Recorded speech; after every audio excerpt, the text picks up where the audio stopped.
All right. Hi, everybody. Today we're going to talk about time series data and time series databases. And for that, I have the founder and CEO of TD Engine with me, Jeff Tao. He's going to tell us what are time series databases, why are they so great, and why do we might want to use one. So let me bring in Jeff. Hi, Jeff. Hello. How's it going? Good. Very good. Very nice to have you here. So yeah, time series data, time series databases. You're the expert. Can you tell us a few words about your journey up to here to be the founder and CEO of TD Engine? Oh, okay. Very good question, Andrew. So, more than almost 7 years ago, my last startup is for smart devices. I designed a few smart devices for health, like monitor your blood pressure, glucose, and also weight. Those smart devices generate lots of time series data. At that time, I just used my SQL to save those data. Once I got almost like 200,000 users, my SQL becomes very slow to process those data. So suddenly I found that there is a time series database there. At that time, we already have Influx DB, okay? But after I tried the Influx DB, I think they are not good enough. So I think why I don't build my own one. Then I started my third startup, it's called the TD Engine. So I from day one, I want to have a very good performance and also have some extra features for those time series data. Now it's already 6 years, okay? And also 4 years back, I open sourced our TD Engine. Now we already got over 200,000 stars and on GitHub, and also we have over 300,000 installations from over 50 countries. Yeah, that's my Wow. journey. Okay. Wow. That's a a very quick start of TD Engine, right? Because I was looking at DB engines. That's my go-to always. Like, okay, now to see what's going on with its different time series or different database types. And okay, very nice. So time series data, you mentioned smart devices. That's also something that I'm coming from, right? I'm coming from the IoT world. I was working with machine data a lot. So that was the natural move then to actual time series data for you. Yeah. Now today for the use cases of that kind of data where you have measurements and then you have basically or taking measurements every increment of time, every second, every up to milliseconds or even faster, right? What would you say are the use cases for these types of databases mostly? Oh, like for our TD engine, we focus more on IoT and the industry internet. If you guys check our website, we use like a smart meter as an example, because Mm. every smart meter generate a data point for every 50 minutes. Okay, like Mm. in China, there are over 1 billion smart meters. They generate huge amount of data. You need a purpose-built database to handle those huge amount of data. Mm. Regular, like a standard MySQL or even MongoDB cannot handle that. That's one case. Another case, like even still for power industry, like for wind turbine or solar panel, those clean energies generate huge amount of data. And one case is even for academic research, seismology. Okay, Mm-hmm. Okay. they put so many sensors on in the earth to detect the vibration. Okay, uh, that's a huge amount of data, even in milliseconds, like a sampling rate. Huge. Mm. Another case is like for like logistics.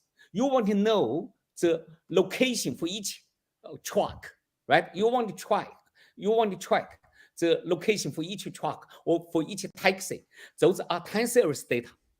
And Mm. another traditional case is stock market. The stock Yeah. change its time series data. Another example I can give is even like for so many heavy equipment, like for crane or elevator or boiler. Now they are also internet connected. So you can have a remote control for your elevator. You can check the elevator status. You can check the boiler status. Those are time series data. Okay, so Yeah. time series data even everywhere.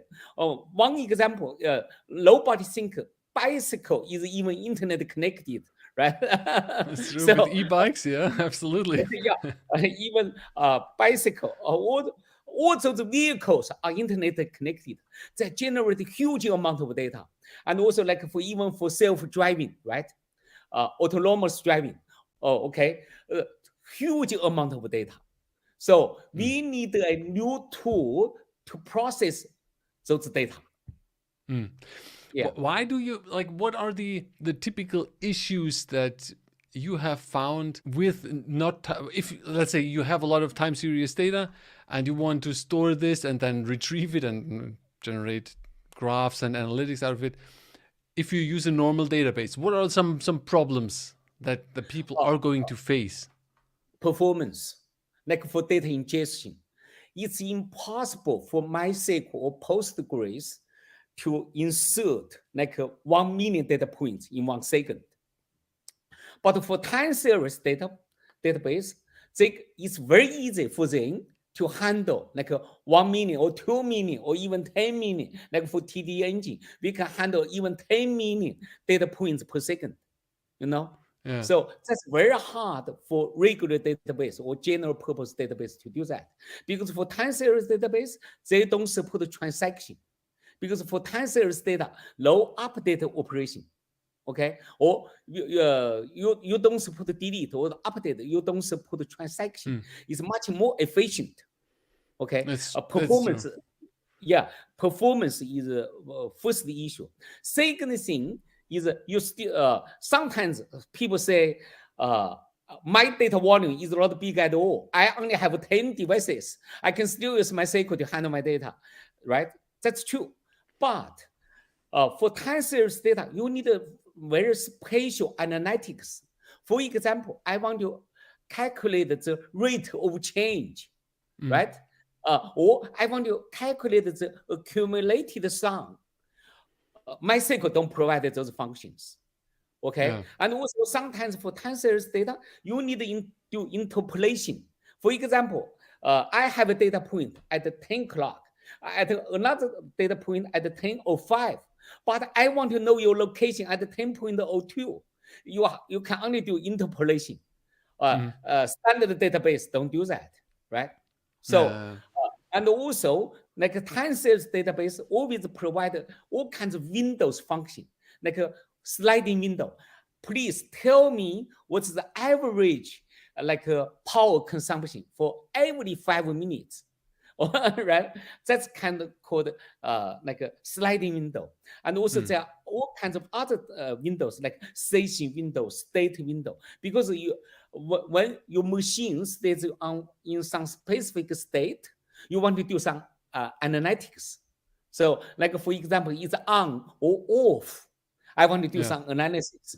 So that's Yeah. different. So MySQL, Postgres, MongoDB don't provide those kind of features. So even your data volume is not, if your data is time series data, you better still use time series database.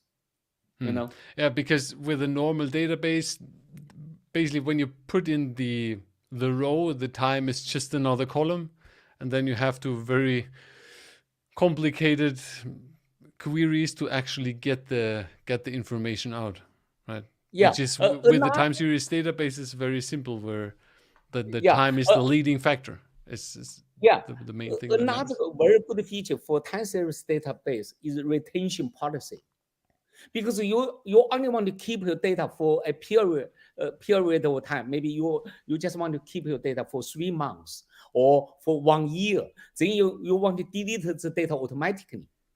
Uh, uh, uh, uh, General purpose database don't do that, but time series database always has this feature. You Yeah, can set your retention policy.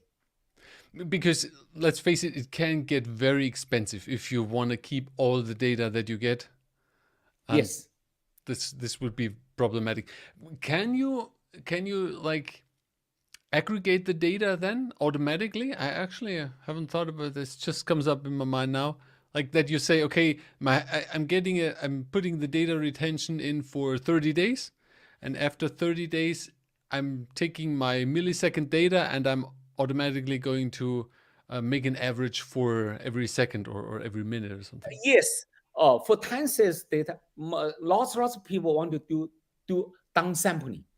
Maybe Yeah. I just want to keep my raw data for 1 month, but I want to keep downsampling data for 10 years, right?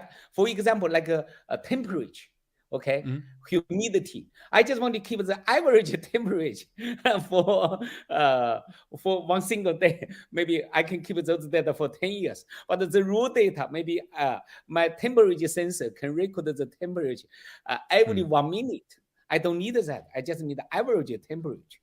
You would do that then before, so this would not be something that is automatic with the retention, but that is something you say every day I'm going to calculate or I'm going to Yes. downsample my data and store this then in another part of the time series database to Yes. store it for a longer time. Yes. Yes. So time series database always provides this kind of feature. So it's very, otherwise your application got to do that by yourself, Yeah, right? It's that's painful. can be difficult. There's a question from Irvin here. Couldn't you use a columnar database to insert time series data? What do you think about Uh, that? of course, columnar. First of all, as far as I know, all those time series database are column based, column based their storage. Okay, Mhm. you can use ClickHouse to store those time series data. Mhm. Okay, of course.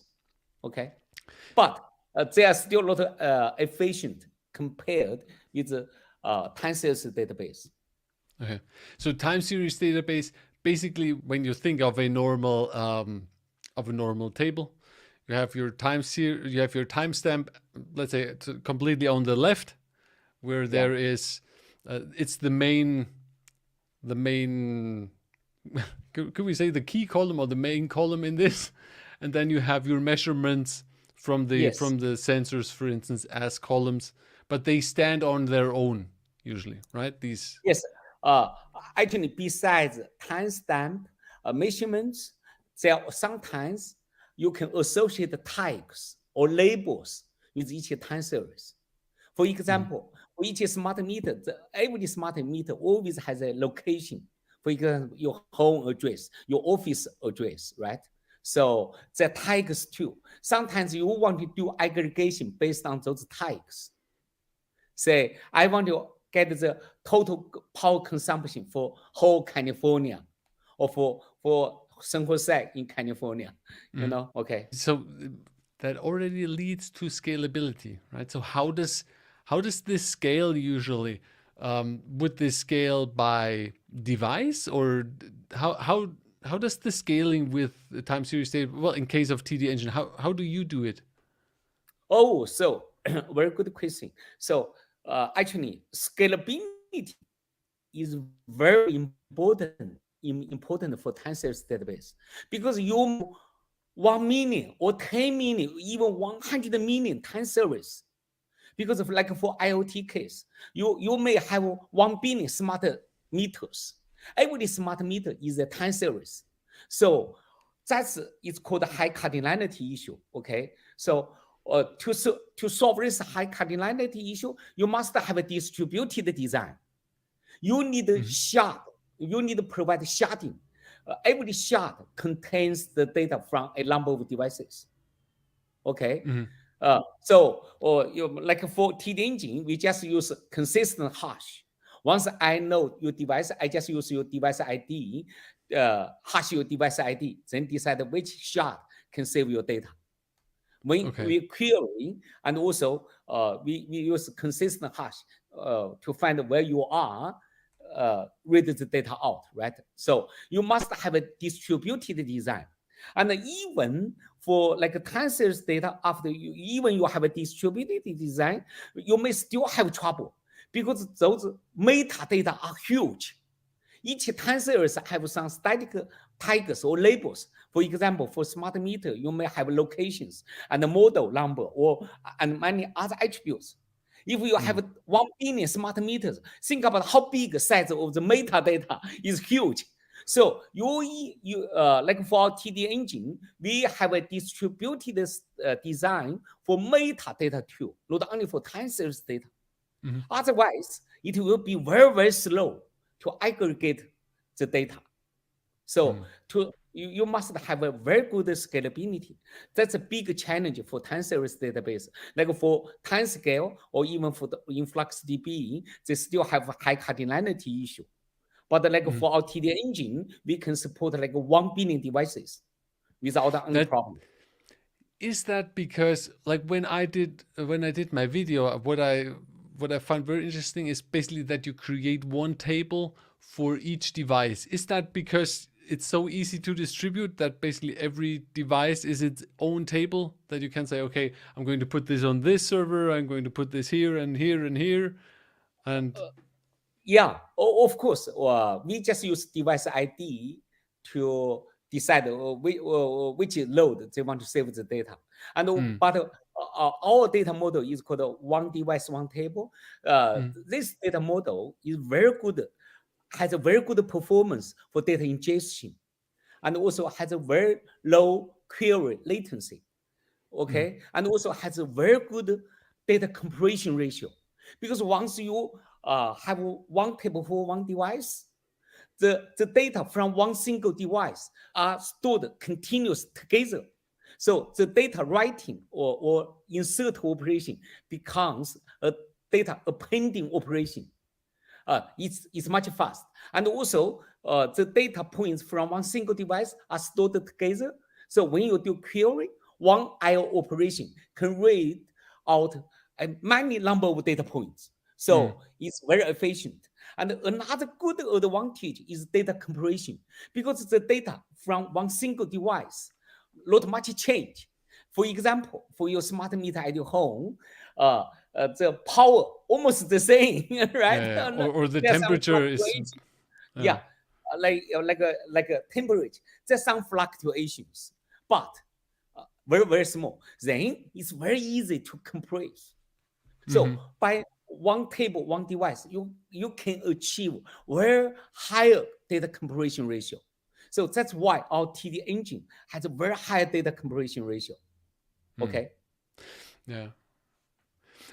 Back to the querying. When I remember when I started working with time series data, and we were thinking about, okay, how can we actually store the data and then retrieve the data? One thing that we found was, when you retrieve time series data, you always like retrieve it in sequence, right? Like you said, you have a starting timestamp and you have an end timestamp, and everything in between you read. So if everything is, or if the data is together, like in a storage file from that device, it's very easy to actually just say, okay, take the start, take the end, and everything in between, and then whoop, you have it. Yes. Right. So by one table for one device, it's much easier.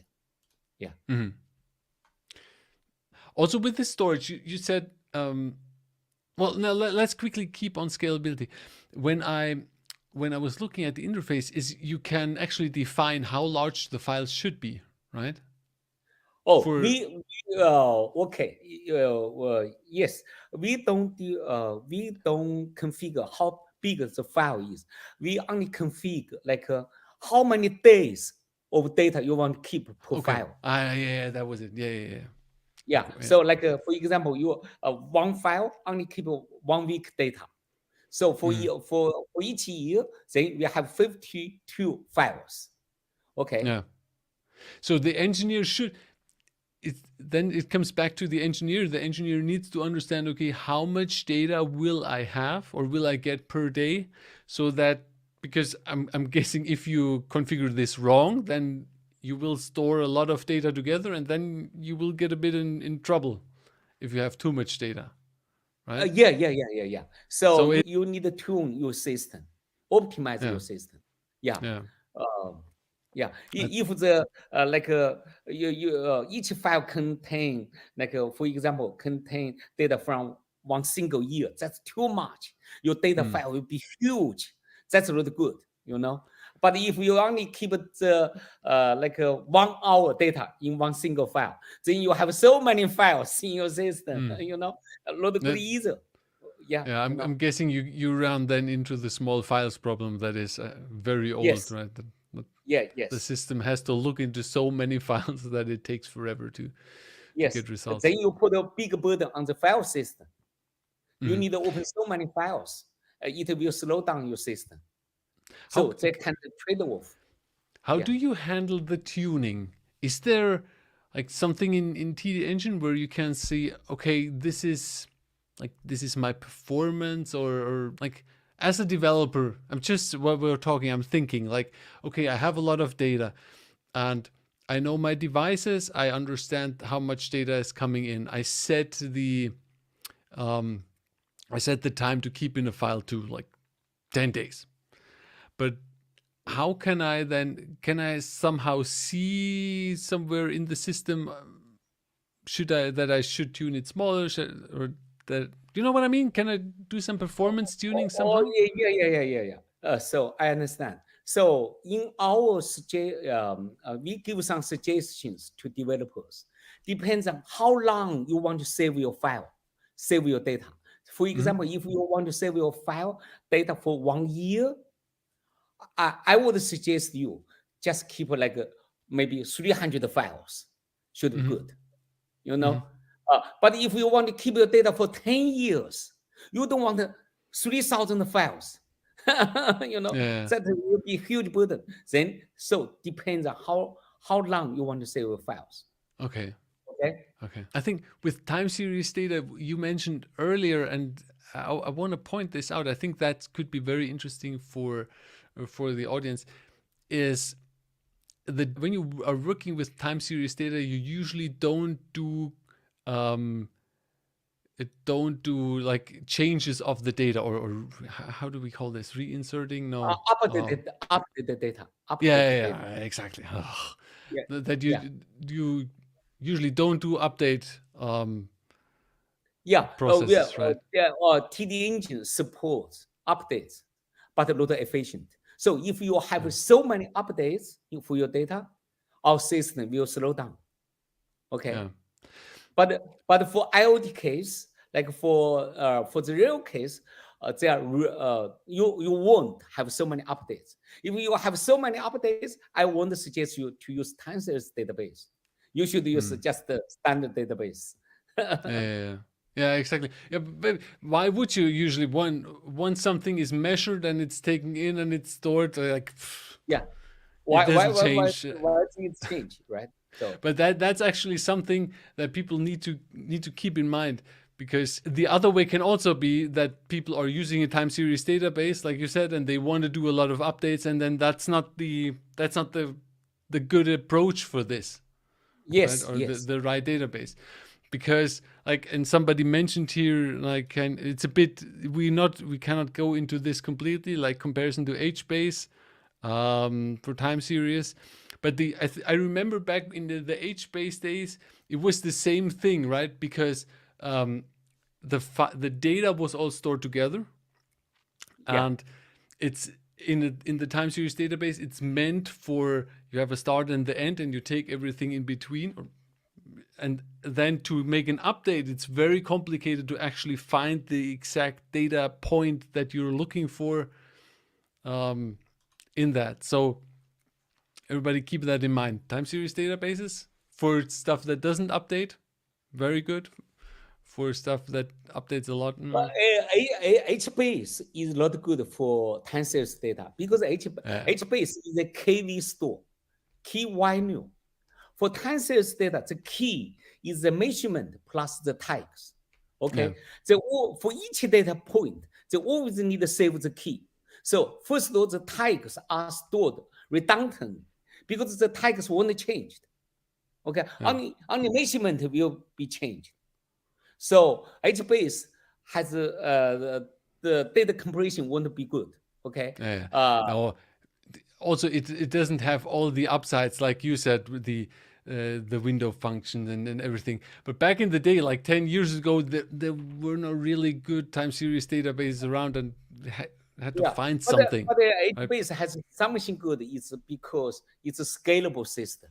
It's That's a true. distributed KV store. So that's why OpenTSDB still has many users, because OpenTSDB is built based on HBase. I can say the only advantage of OpenTSDB is scalable. It's scalability because HBase is scalable. So That's true. OpenTSDB is scalable. Yeah. How do you do that? So usually, when you set up TD Engine, and now we're not talking about the cloud. We can talk about that later. But let's say I'm setting up TD Engine in my AWS, and I'm getting instances for this. So how do I handle this setup usually? Can you ask the question again, because the voice is cut? So TD Engine you can also install by yourself, right? You have for instance a Docker container that you can install. So Yes. how are you handling the scaling in these kind of situations? Because you can scale, and we were talking about horizontal scaling. Like how does that work with TD Engine? Is there then some kind of a leader, or how is that handled? You mean scalability? Yeah. Because we have a cluster edition, you can install multiple loads. Multiple loads work together as a cluster. So Okay. then we distribute the workload to multiple loads. So you can install TD Engine on multiple loads to form a cluster. Okay. Like for example, for one of our customer, they have like 20 nodes for one single database. Okay. Oh, So they can handle nice. huge amount of data. Okay. Nice. Well then, yeah, because that's actually something that you mentioned. TSDB, they're the only one else that really can scale. I think that's also something where Influx is not really the best in the scaling area. So that was actually what you mentioned in the beginning. You developed TD Engine because the others had these problems. So what was that again? Was that also scaling?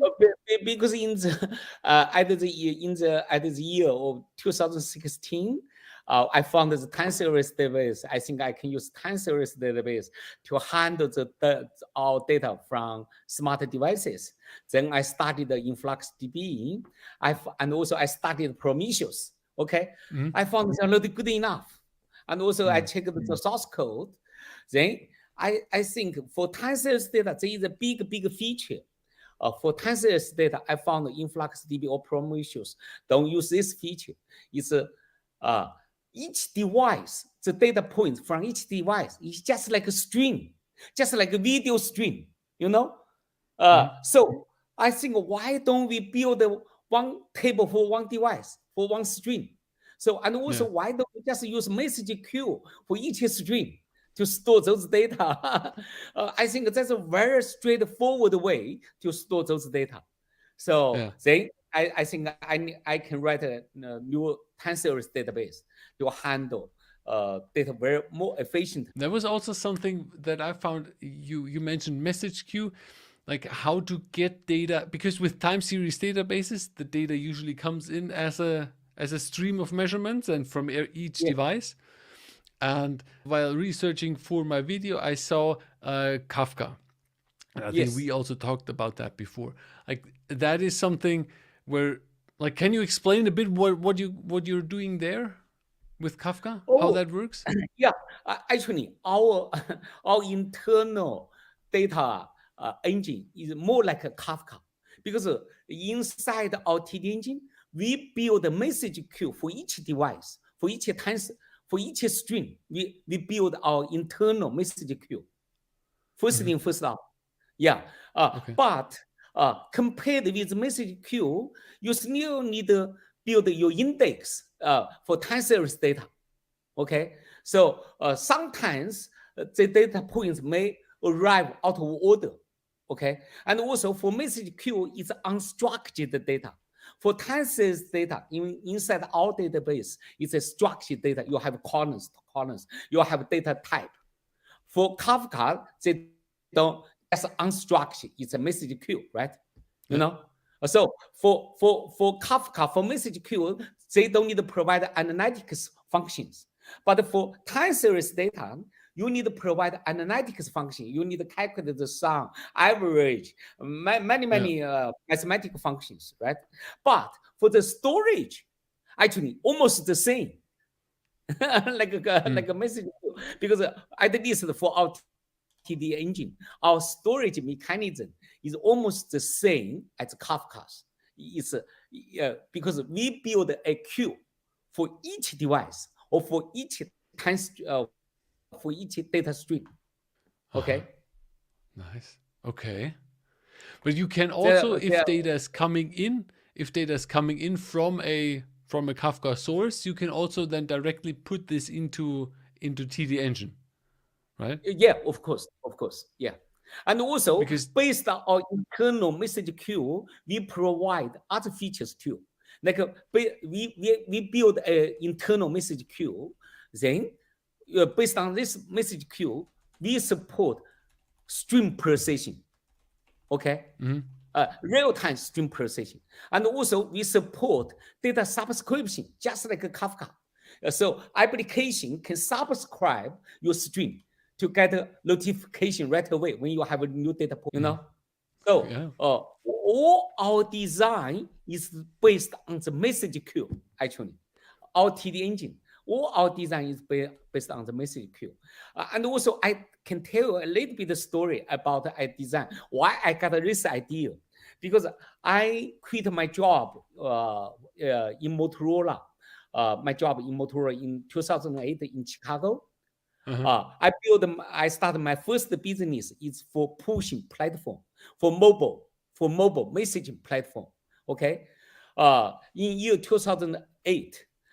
Okay, so for each mobile in my server side, the mobile may be offline, but some people send your message to your mobile. So I have to save your message on the server first, then push this message to your mobile. So in year 2008. I just build a distributed message queue because I build a message queue for each mobile. You know, once your mobile is online, I push the message one by one to your mobile. Okay. So in year like 7 years ago, in year 2016, I suddenly realized time series data just like a message queue. Okay, so that's why I build a message queue for each device, one table, one table, one device. Yeah, because in year 2008, I built a queue for each mobile device. I got this idea from there. Okay. Well, this is how it develops sometimes, right? You have a problem there, and then you take it over. And now I could use the same thought there and actually improve it and build it into something. So by the end of year 2016, I realized why I can use my old code to build the new system. So my storage engine almost the same, but I built my analytics part. You know, because message queue is unstructured. Yeah. But for time series data, it's structured data. You need to support the SQL, right? You need to build you need to provide lots of functions. That's so my whole platform is still different from my messaging push platform. Okay. But the basic idea is the same. In year 2008, it's for each mobile device, I build a queue. Now, for each smart device, I still build a queue. Well, I mean, it's as you said, it's time series data. It's data that is streaming in. Yeah. It works. There was a question, Jeff, here. How do you deal with late arriving data or changes to values? Well, changes to values we don't have that much due to upstream ingestion, data processing errors. Okay. I can answer this question. So we handle out of order data, out of order. Okay. So in our storage engine, if the data out of order, we will have a small like a patch in the data file. So when we read the data out, we need to merge two blocks together because some data points are out of order. Like for Prometheus, they don't handle out of order data. Okay, InfluxDB can handle out of data. Timescale can handle out data, but Prometheus don't handle that. They just drop the data. Okay. Okay. So upstream data processing, that was another one. One sec. I cannot Well, see the that's question. no, that JR, can TD engine scale horizontally on your local machine? That doesn't make sense. Like if you have the local machine, then you have one installation, and if you want to scale horizontally, then you are going to get multiple servers and install this on multiple Yes. servers. Like Jeff said, in a cluster, horizontal scaling on a single machine, that doesn't make any sense. Oh, there's one question about ingestion latency with data completeness when ingesting live data. How to What is reconcile ingestion latency with data completeness? Oh, I don't know this question because actually? for data integrity, he's talking about data integrity. Because if your data packet is huge, of course the latency will be big. Like for example, you insert data points into a server, into TD engine, but this data packet is like 1 megabytes data. It contains like many data points. Of course, your latency will be big because we need to store your 1 megabytes data into our engine, then return response to you. Yeah. The latency will be big. Okay. But that's always the case. I mean, if you have time series data, usually the best case is if you have individual measurements that are coming in, then it's a very small like amount of data and the latency is very small. But if your Yeah. device like needs to buffer for 10 minutes or for an hour and then you send a lot of data at once, of course you're going to have latency in this. Yes. It's If you completely normal. buffer your data for 10 minutes, of course your latency will be bigger. Yeah. Yeah. What else do we want to talk about? Let me quickly check my notes because I have a few notes. Cloud. So this is the engine is not just for like the local installation. You also offer a cloud service. No, right? Yes.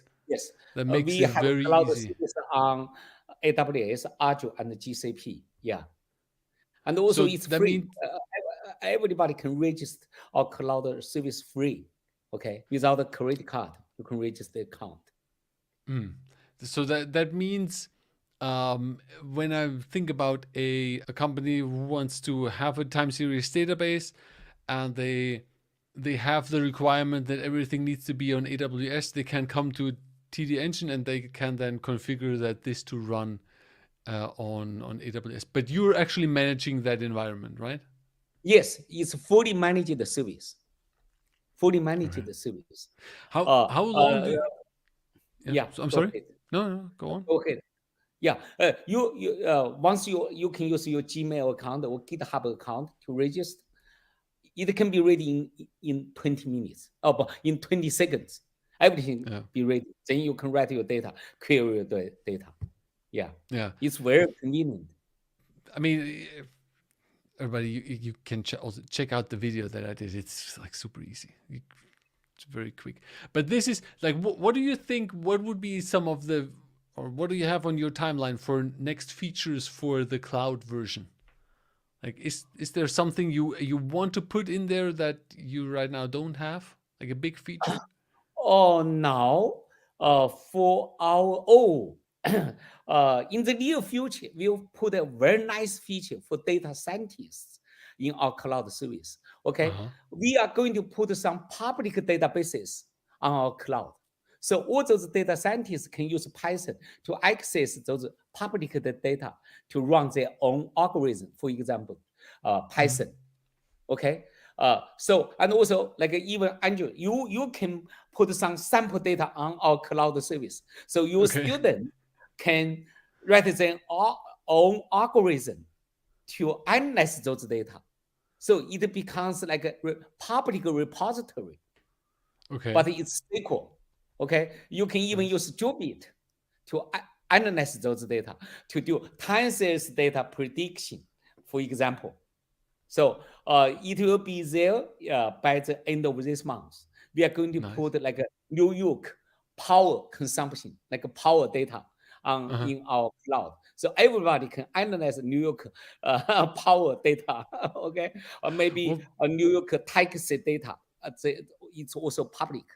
So many data scientist students, data science students, they always try to practice their algorithms, right? So yeah. that will be very, very helpful. Yeah. Well, let me know. Let me know when that is ready. I'm going to share this with my people. I think that that could be also interesting for engineers to work a bit and to use dashboards on that data. Right. Yeah. That's So also a big part. yeah. Otherwise, in the current days, the teacher always give students an Excel file. Say that's my data set. Right now, I Yes. want you to put the data set on our cloud. Hmm. Then students can write SQL to download the data, or they just use Python, or they just use Jupyter, to Hmm. analyze those data. Yeah. It will be very convenient. What do you see your customers like? Are they working more with dashboards, or are they working really more with Python that they analyze the data through code? What do you see Uh, most? Dashboard, dashboard. Dashboards. Most of them dashboard, but they do have some customers. They use Python to do some advanced analysis, but Yeah, yeah, most yeah, of yeah. them, yeah, most of them just a dashboard. Mm. Yeah, maybe 90%, maybe over 90%. They just Yeah, dashboards. for these use cases, yeah, a lot of time or many people think, or no, let's say this the other way around. A lot of people think the data scientist needs to do everything and for all data types, and it's always the main use case. But very often, just having a dashboard, understanding what's going on, actually exploring data, right? Yeah. That's uh, that's a very big thing for companies to actually achieve, to So be you able. always want to get some insight for your operation. So time series database is very good to monitor your operation. You want to know your operation status, right? Mhm. So Yeah, that's dashboard. true. That's true. The operation data is very important. There was one thing again about the latency. Live data latency may require you to drop data points if system falls behind any problem in a problem in my case. So is that a problem? No, that's not a problem. Huh? No, no, you don't want a problem. Why you want to drop data point? No. Yeah, I don't understand as well. Because the database, like how is that handled in TD Engine? I saw something like with write ahead log or something. Yeah, Like yeah. That's for data recovery. oh, okay. In case your computer crash, you need to Yeah. restore those data, right? So Oh, write ahead log. Yeah. okay. When you write the data, you always save data into write ahead log first. Yeah. So usually if you put in a lot of data, you have latency. The database, let's say the database can't handle it because it's so much data and the latency goes up. The database doesn't drop any usually. I'm not sure No, database what they're want to doing. drop the points. Yeah, So no. that's. But interestingly enough, for time series databases, how do you handle this? Like when you write data, could you accept that, or let's say the other way around? Very often with time series data, if one data point goes missing somewhere, Yeah. who cares, right? How's TD Engine handling this? Is this also more like a okay? Um, we are not doing this on a transactional base that the data is, Yeah. you know what I mean, that you could, that in worst case you could lose a data point, but then First of all, for our TD engine, once your data is right into our system, and also TD engine give you acknowledgement, it won't be lost at all. Okay. Okay. Once TD engine tell you it's successful, the data points will always be there. Yeah. Okay. It won't be lost. But if Right. you never got my confirmation, if your application doesn't get my acknowledgement, it may be lost. Okay. Yeah. Once you get acknowledgement, definitely it will be there. Nice. There's a question. I'm not going to bring this up because this is again a would you use this or that? But how do you handle this if there are a lot of metrics? Like, is that a problem if you have, let's say, you have a device and that device has thousands of metrics, thousands Okay. That's a lot bigger problem. We can handle like over 4,000 columns for each table. So okay. each device can have over 4,000 measurements. Mhm. That should be big enough. Yeah, It's true. 4,000. Yeah, usually if that is like if you have more, you should modularize your application, right? That you Yeah. don't look at it as Actually, as you need one more big tables. application, but multiple smaller ones. Yeah, you need Yeah, you need multiple tables. yeah. I think that from that comment, that is more a like a special case, Yeah.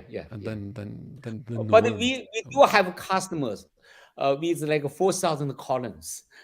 We do. Yeah. Like some connected vehicles, like for some self-driving, they have even over 4,000 columns. Okay. Yeah. Very common for, oh, okay. Somebody says here, very common for IoT devices. More than 4,000 Yeah. parameters, 5,000. I still feel like if yes, but then usually you would say, okay, these are subsystems with it. Let's say you have a car, and of course the car will have more than 5,000 parameters, but then you would not look at just at the car. You might want Yeah. to look at it like that's the engine management Yeah. parameters. These are Battery the, management. yeah. So Battery management. You need a few yes, subsystems, right? So each subsystem may just have yeah, 1,000 parameters. So yeah. you need to divide and conquer. For big data, the only way to handle big number is divide and conquer. So Yeah, that's you, that's true. maybe you have 10,000 parameters. Then you need to divide them into a few groups to handle. Okay. All right. With my notes, I'm empty with my notes, Jeff. What do we want to talk about? Um, like we have Oh, a I, few more I, I minutes. can talk about one more thing is um, to handle time series data because now IoT industry internet even stuck. Okay, uh, you need a database to save the data, but besides the database, probably you still need another component, stream processing, because stream processing is very important for IoT devices. Because you connect the data, you want to do abnormality detection, you want to raise an alarm, right? Okay, and also you want to do real-time prediction. So for many systems, besides the time series database, you need a Flink or Spark for your Yeah. for your stream processing.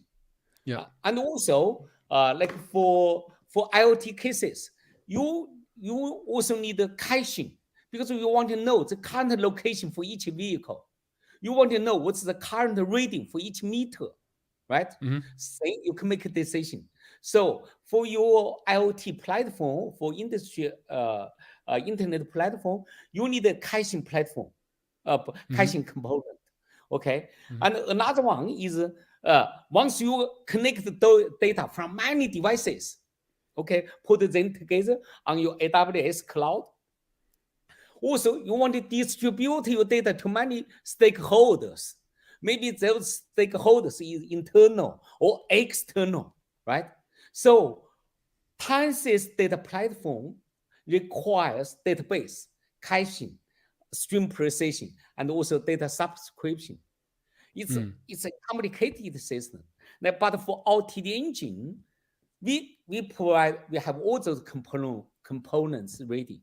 You don't have to integrate Kafka, you don't have to integrate Spark or Radius. So it's much simple. So Yeah. So I sometimes I'm very proud to claim TD Engine is not only a tensors database, but it's a simplified solution for tensors data. It make your life much easier because we put all those components that's actually, easily. yeah, I saw that specifically the stream processing part I saw in the documentation. I haven't looked at it when I tried it out.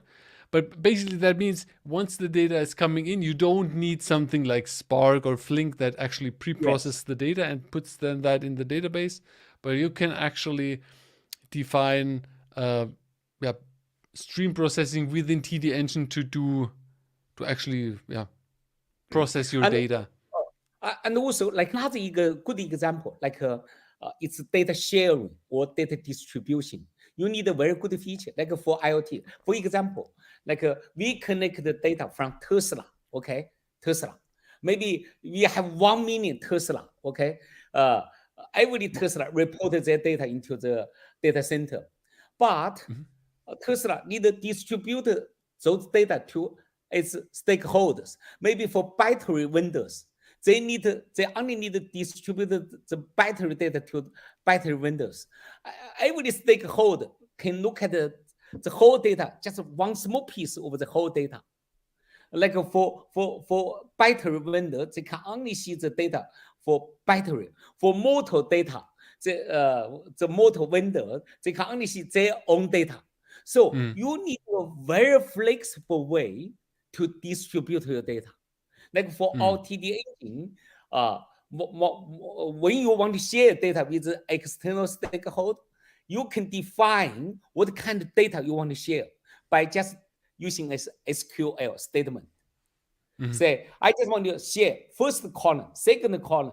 I don't want to share 10,000 columns with you. I just want to share 2 columns with data with you. Yeah. You can do that. So that's a very important feature actually for IoT or industry internet platform. It's very Yeah, yeah, important. yeah. Yeah, it's so, sometimes it's also with access rights that I don't know, the sales team should not see all the data that the actual, yeah, Yes, that in you the only background want to is. share what you want to share. Yeah. You don't want to share the whole data. You just give like just like a database view, right? You need to give everybody different view. Some people can look at this whole data. Some people can only look at a very small part of your data. So you can Yeah. protect your data very well. Yeah. Nice. Nice. Yeah. Let me quickly check the comments. There's something I have that may be something that would be something that you would you use CQRS? I have no idea what that is. By ingesting into a cluster and reading from another. Oh, we can do that actually. We can do W- that. They need a kind of data replication. Like his question is write data into one class, read data from another class. Then you Mhm. need a real-time data replication. Mhm. Replicate the Okay. data from one class to another class. But of course, you need probably is asynchronous data replication. Maybe there's some maybe 100 seconds, 100 milliseconds delay. Okay, depends on your network. Okay, Okay. Yeah, that makes sense. The replication you have very often. yeah, Um, yeah, maybe here in the chat, JR and Sida, maybe you two should get in touch. They said here they are in the same industry. okay, Okay. Yeah, Jeff. Thank you very much okay, no problem. again to Jeff. Give Jeff a follow on LinkedIn and Twitter. It was very nice having you here, Jeff. Very knowledgeable. You're a pro. I mean, and you have the passion for it. I really love that. Time Okay, series data is close to my heart as well. yeah. Oh, I'm a So developer because yeah, I develop the software by myself. So I have passion for my own product. yeah. Of course, But yeah, you have helpers. I've talked to one of your engineers. So yeah, um, yeah. Yeah, it's We have the over 60 engineers, nice, developers for this database. So very many nice, people working on this database. cool. Yeah, thanks, Jeff. Have a Yeah, great day. Have a great day, everybody. Thanks for being here. Thanks for the great questions. Again, check out the description here for Jeff's social media and for TD Engine and the video that I did before that. And then see you next time. Bye. okay. Bye, Jeff. Thanks. Bye bye.